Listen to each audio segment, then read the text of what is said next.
Alright mga kapatid, pag-usapan natin tong babala ni Trump. Nasa kanila daw ang pinakamalakas na sandata na kayang pasabugin ang ating daigdig 150 times. Naku po. Pag-usapan natin yan mga kapatid, samahan ninyo ko. I'm just a young nigga chillin' on it. First time I seen ice was a Alright, welcome ulit sa ating bagong video, reaction, review, commentary, opinion, criticism at kung ano-ano pa. Napakatindi ngayon ang pag-uusapan natin mga tol. Pero bago yan, syempre wag niyong kalimutan mag-subscribe. Click niyo na rin ang notification bell para ma-notify kayo whenever na may mga bago tayong reaction video tulad nito. So pag-uusapan natin ito mga kapatid, itong report na to mula rito sa Times of India. Sabi rito, the global debate over nuclear weapons testing reignited after matapos, US President Donald Trump defended his plan to resume trials halted for over 3 decades. Okay, itong plano na to, mga kapatid, ay itong pagtetest ng nuclear weapon ay gustong muling ipagpatuloy ni US President Donald Trump matapos ito'y matigil over 3 decades na. No, mahigit 30 taon na mga tol. Sabi rito, speaking on CBS 60 Minutes, Trump claimed, no, kiniklaim ni US President Donald Trump, America's arsenal could blow up the world 150 times. In Tagalog, sabing ganon, yung armas daw o yung arsenal daw ng Amerika is kayang pasabugin ng buong mundo 150 times. Ganon daw sila kalakas. Arguing that testing is essential to maintain readiness. He accused China, Russia, Pakistan, and North Korea of secretly conducting nuclear test, mga tol. So pag-usapan natin to, no? Samahan ninyo ako mga kapatid mula rito sa Times of India. Tayo ay magbibigay lang ng commentary and reaction sa mga mapapanood natin. Okay, note hindi ako ang magbibigay ng info. Pare-pareho tayo, sabay-sabay tayong manonood lang.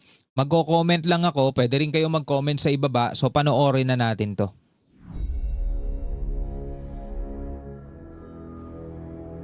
Yan o, Donald Trump issues chilling warning to nuclear powers. So yung nakikita nyong video sa likod, ito yung sinasabi kong mga test na ginawa nila dati. No? US has enough, sabing ganon, sapat na nukes to blow up world 150 times. Kung sa US pa lang meron ng ganon, ano pa kaya yung meron ng meron ng Russia, meron ng China, meron ng iba pang mga bansa. Kaya nga sabi ko sa inyo mga tol, kapag ginawa nila to, walang mananalo. Walang mananalo talaga. Ay nako po. Will continue US President defense resuming nuclear test. Sabing ganon. The debate over nuclear weapons testing returned to global spotlight this week. Matapos nga i-anunsyo yan ni US President Donald Trump na nag-utos siya sa kanyang War Department na ipagpatuloy.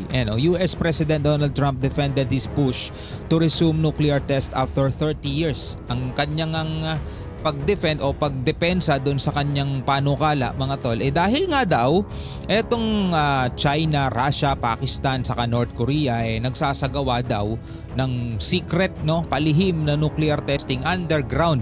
Kaya hindi daw nalalaman ng publiko. Kaya sabi niya, ayoko naman, ako lang ang bansa na hindi nagtetest. So magtetest din ako. Sabing ganon ni Trump Pero yan ay unang-una tinanggi na ng Beijing yan. He made the remarks during an interview on CBS 60 Minutes program on Sunday. So dito niya nga sinabi yan. Trump claimed America's nuclear arsenal is powerful enough to blow up the world 150 times. Grabe.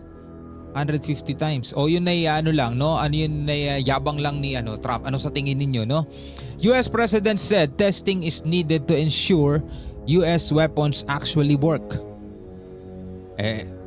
Ginawa na nga nila dati yan sa Japan Well, hindi pa ganun kalakas yung mga meron ngayon. Sabi nga, napakahina pa daw nung ginamit nila dati sa Hiroshima at saka sa Nagasaki. Pero kita nyo naman yung impact nun, no?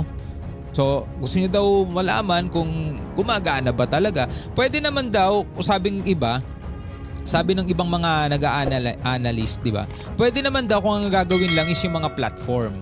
Di ba? Pwede naman daw yun. Pero wag lang yung tipong actual na nuclear bomb ang gagamitin nila. Yung talagang, alam mo yun, magsasagawa ng mushroom cloud. Hindi na nila kailangan mag-testing pa nun. Yung kahit yung platform lang o yung mga missile lang na kayang magdala nun, palili pa rin nila. He insisted that the United States can't be the only country not testing, sabing ganun. Trump accused China, Russia, Pakistan, and North Korea of secretly testing nukes. So ito yung sabi niya mga tol nung sa isang interview nga, no, Russia testing and China's testing, but they don't talk about it. You know, we're an open society, we're different. We talk about it, they don't have reporters that are going to be writing about it. Certainly North Korea's been testing, Pakistan been testing, sabing ganun ni Trump dun sa interview niya. Yan na, so isa pang niya, sinasabi niya, we have more nuclear weapons than any other country.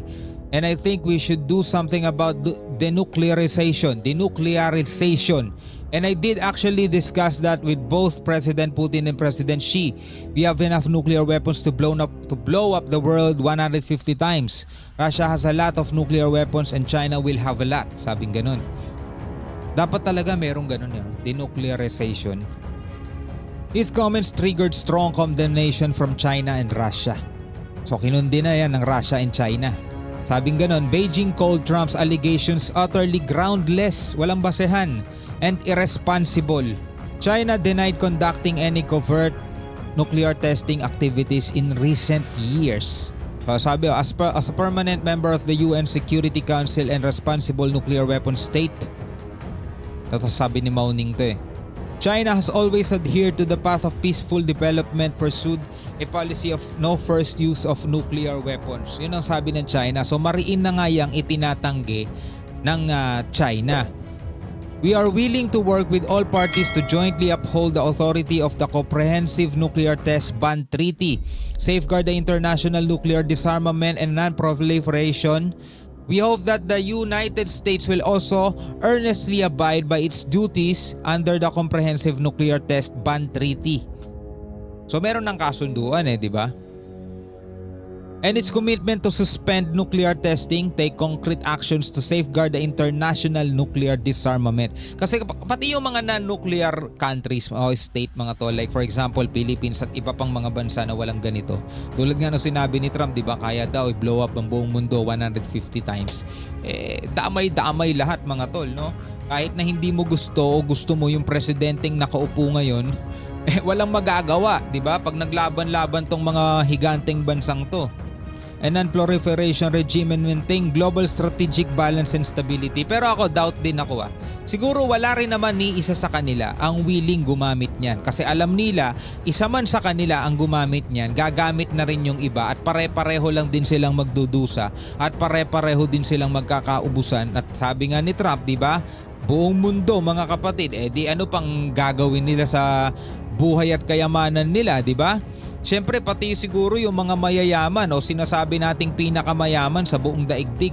'Di ba may mga usap-usapan pa nga, meron daw talagang pinakamayaman sa buong daigdig na nagpapagalaw ng buong mundo. Hindi yung mga presidente na yan, kundi yung isang pamilya lang o dalawang pamilya.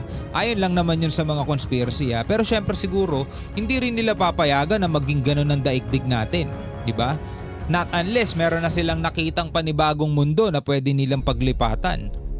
In Moscow, Kremlin spokesperson Dmitry Peskov also reacted to Trump's statements. So nag-react din ang Russia, hindi lang ang China. He said Russia's recent test of the Burevestnik missile and Poseidon drone were non-nuclear. Hindi daw nuclear yan. Wala daw nuclear. Peskov added that Russia will only act accordingly if others resume nuclear test. Gagawin lang daw ng Russia yon kung gagawin ng iba, sabing ganun. President Vladimir Putin had earlier said Moscow would avoid escalation unless provoked. So ngayon mga kapatid, ano ang inyong masasabi dito sa pahayag ni US President Trump doon sa isang 60 minutes interview at sa kanyang kiniklaim na ang Amerika ay merong arsenal na kayang wasakin ang daigdig 150 times. Ako po, tulad nga nung sinabi ko, walang mananalo, walang panalo, talo, lahat ng mga tol. Kaya ako rin siguro wala ni isa man sa kanila ang magnanais na gumamit niyan. No? Kumbaga parang yan kami tatalunin nyo, hindi pwede, damay-damay tayong lahat. 'Di ba? Kumbaga sa isang ano ba yung pelikula dati ni Robin Padilla, yung ano siya, dinukos siya, sinakay siya sa taxi, tapos may hawak pala siyang granada. O barilin nyo, sabay-sabay tayong sasabog dito, di ba? Di ba wala rin bumaril sa kanya kasi takot din. Parang ganon mga tol, deterrence nila bawat isa. Anyway, bilang mga Pilipino, ano ang inyong masasabi dyan? Comment na lamang kayo sa ibaba. Hanggang sa muli, ako nga pala si Shobal D. Peace out.